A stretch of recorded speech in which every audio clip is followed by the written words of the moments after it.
Okay, Irwin, we're going to get this out to you for consideration. Now, when we look at your property, it's a big enough piece of property that we can have deer in the middle and have a lot of edge access. So when we use the edge access, we'll use the parts of the property that make the most sense where we're not going to bump the deer. So we have good access along the north line when the wind's out of the south. We do have some deer bedded here, but with the south wind, we can sneak along here, and as you can see, it's blowing into a perfectly dead area. We don't care if the wind blows back here, not only because it's a neighbor's land, but there's really nothing up here that the deer want. It's just there's nothing up that they want. They want cover and they want food. This offers neither. So we got north line access. We can get across here. We can get to a blind here very easily to hunt with the south wind. If we plot this bedding area here is going to be full of deer because it's got the topography in it. They're going to gravitate towards that with the north wind and even some with the south wind. They're going to be in there. So we're going to have those deer to hunt over this plot, and we're also going to talk about these creations in the middle after a while. But by coming along this north line, we can have a rut stand here along this line of contiguous cover, which is the hardwoods bottom, which creates edge between that and the pines. And off this food plot here, we can hunt this one with the southeast wind, and we can hunt this one with any kind of south wind. And like I said, we'll dig into these yellow areas after a bit. So north line, we got good access to get in some spots. Just going to kind of leave this as a dead area up front here, place to come in and out. It's right by the road. We have enough acreage here. We don't really have to mess with that, so we just leave that as a dead spot. Now, another great place we have access is because your boy is going to put his house down here. I would assume we're coming all the way through the property to get there. Now, bear in mind that deer don't like human intrusion, but if they think they have us patterned, they're okay with it because they know what we're doing. Deer are going to see trucks and vehicles go up and down this road over and over and over and over again. And what that means, since the deer are giving that to us as an area of human activity, that becomes a jumping point for stand locations. And we're going to have a bunch of them because you got a bunch of people in hunting here. So you obviously created this first food plot. And if we have a stand here, where the wind is blowing out of the south or out of the southeast, we can get in and out of those stands, no problem, and we're not doing anything to make improvements for the deer back here, so hopefully they're not here. We could have food on the other side of the road doing the same thing if we want. With a stand here, here, here, wherever the deer are coming out. Okay? Easy to get to from the road because we're not putting the deer up here. We're going to keep this kind of a dead zone. We get down towards the bottom where the house is, and the house makes a great jumping point. That's an area of known human activity. So we can have stands here, here, here that are really easy to access. We can also have some rut stands. The blinds are for bed to feed over the food. The rut stands are on the lines of where the creek bottoms are, the lines of contiguous cover. Here, here, be pretty easy to get to. And then we can also drift across the bottom of the property and get over to here to access this southern quadrant, the southeastern quadrant of the property. Food here along the power line cut like you were talking. Food here, and we already have food here and here. And these are to be hunted primarily with north winds. Some northeast, some northwest. Again, a dead area back here for our wind to blow to. We always have to have some place for our wind to go where the deer aren't going to be. And by not putting improvements back here, if the deer don't want to bed here and they're not feeding here, the deer don't want to bed here and they're not feeding here, the deer don't want to bed here and they're not feeding here. If we have those places for our wind to blow to, here, the wind can blow back towards the house in these two spots. And the wind can blow over these treatment ponds in this spot. If we have a place for that wind to blow to, especially bed feed, we're able to hunt the deer with very little disturbance, and we have very good access to pull that off because when the deer don't bed there and they don't feed there, that means they're not really there in the day and they're not really there in the dark. So we can walk through there all we want. Now, a neat feature from this bottom place here is it looks like this, unless I'm mistaken on the mapping, is this levee road here. Maybe that's what it is a levee road, is quite a bit higher than on either side of it, which means we can come in here down below and we can access these blinds. We could have blinds on this plot here if we wanted to with the northwest wind if we see the deer moving. And we could have a blind over here as well. But it's easy for us to walk the backside of this ridge, jump into a blind, jump into a blind, jump into a blind, or branch off in these two spots over here in these food plots And then to get out at night, again, we're back here in this dead deer area that we're not improving for the deer with the north wind to get out of here. So in a nutshell, the access part of it becomes we have this driveway, so we can access both sides of the driveway all through here. We have to give up a little bit down here. If we had a road that came along this river instead of through the woods to access all these areas, that would be even better for us. That'd be even better. So the months that we're hunting food, we're looking at the ground blinds. Spend a lot of time in them ground blinds. All the deer that are on our piece of timber that we can access these ground blinds to without disturbing will be in these food plots at night, and we're going to get a crack at them. All we have to do is hunt the right wind, use the access we have granted to us, and it's just a matter of time playing the odds before they walk in front of us because we're not disturbing them. Another thing on all these plots we're going to have to do to make them the most effective is to screen them. So we're going to grow some taller cover around the edges of these food plots so we can get in and out. Screen it, screen it, screen it, screen it. That way, even if there's deer in the food plot, we can crawl inside this screen here with deer in the plot, get in the blind, then we want to leave at night, we crawl back through the screen and the deer don't see us. We're able to get in and out of these plots without the deer seeing us because we have this screen cover. The more we can do to keep the deer from knowing we're hunting them, the better off we're going to be. So if we screen these, it really makes it much more bulletproof for our access. They sell plot screen blends. You guys are far enough south, you can probably plant switchgrass if you want to hide us from these deer, hide the deer from the house here. Okay.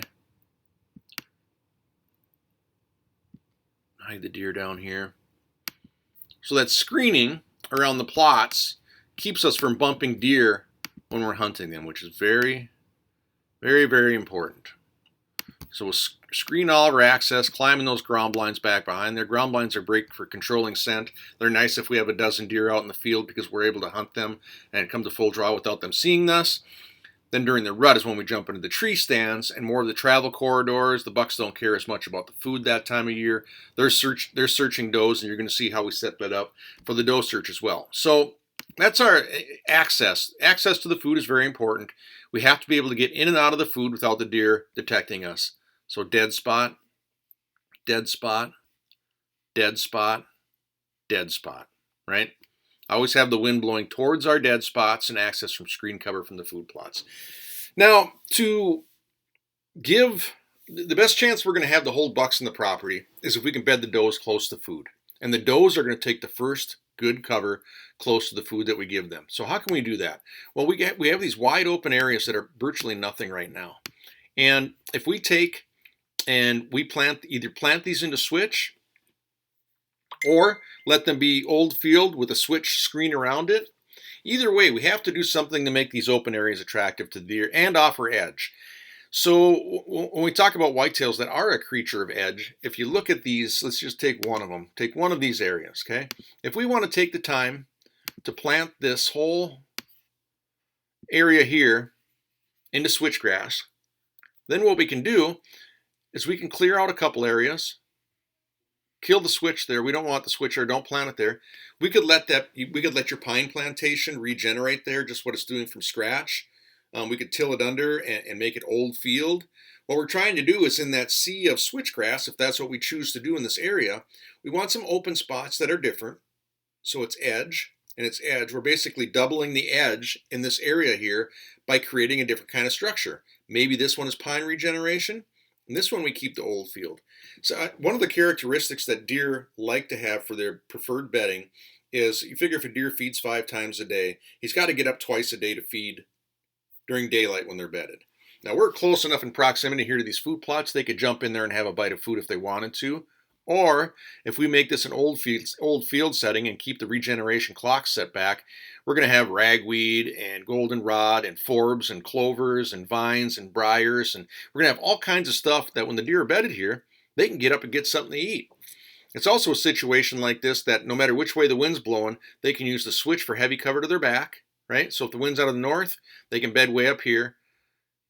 They got the thick cover to their back, and then they got the food in front of them. South, it'll go the opposite direction.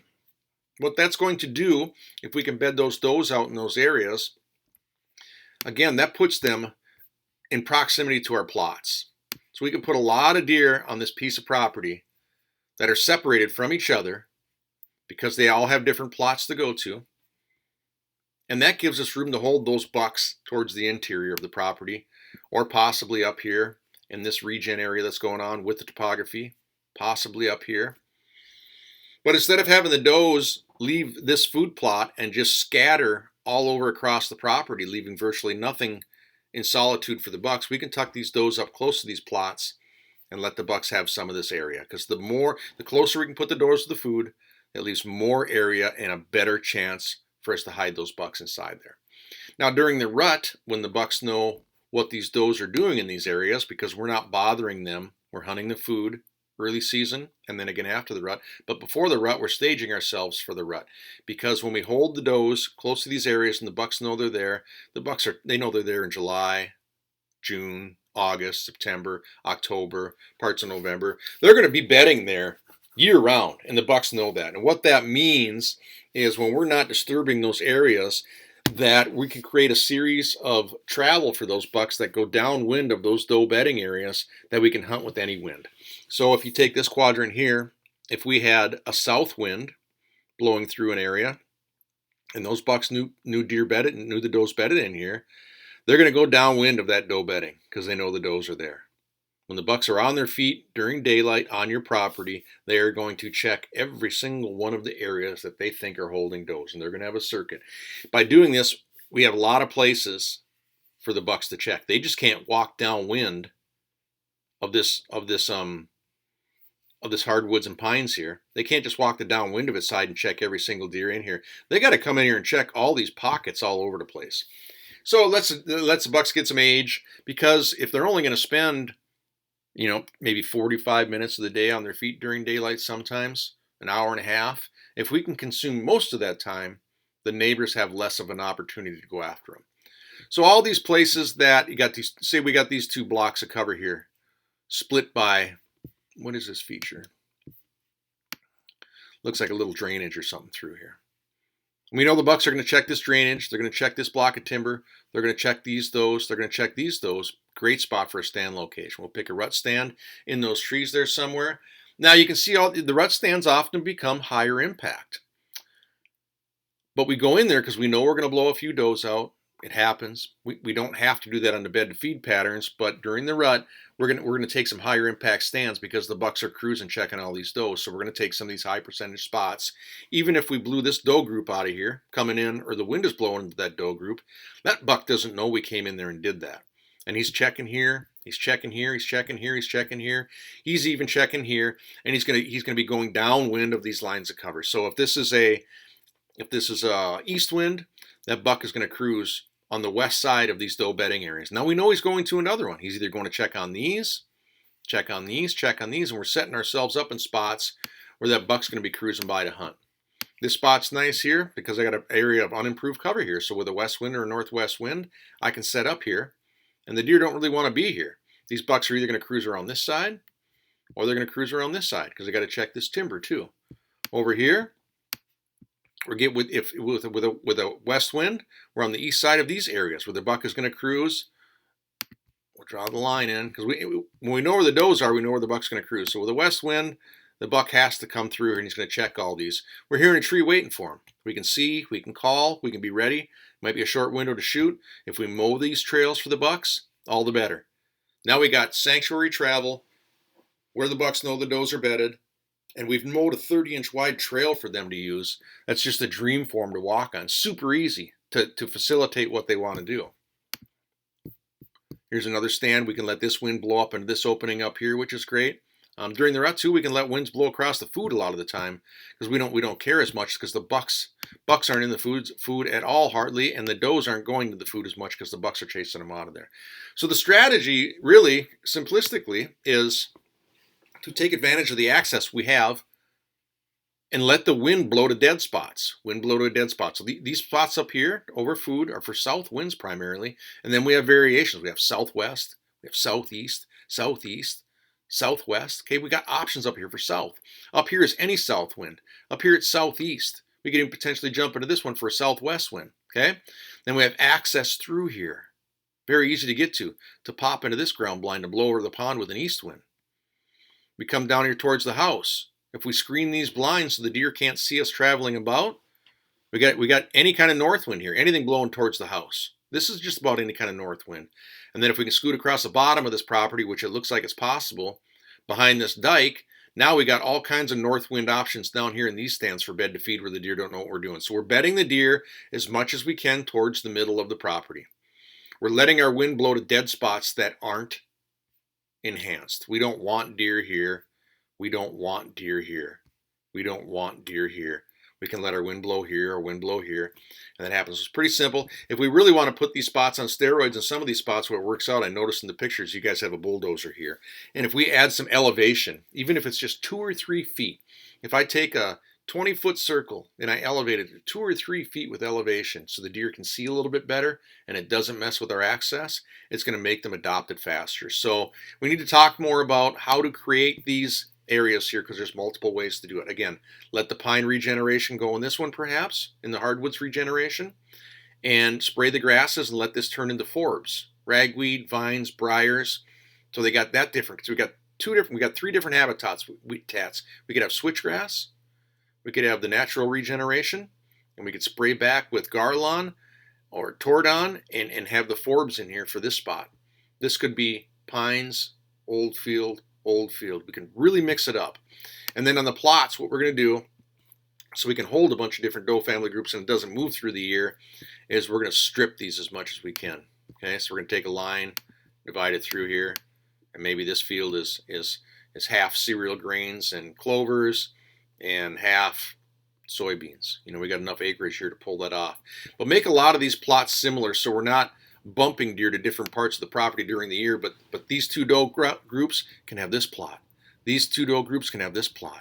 These doe groups can have this one. These doe groups can have this one. We're giving the doe groups different places to go, so there's no social competition. So we got more places for those bucks to check, and it should work out. So it's really wrapped around access.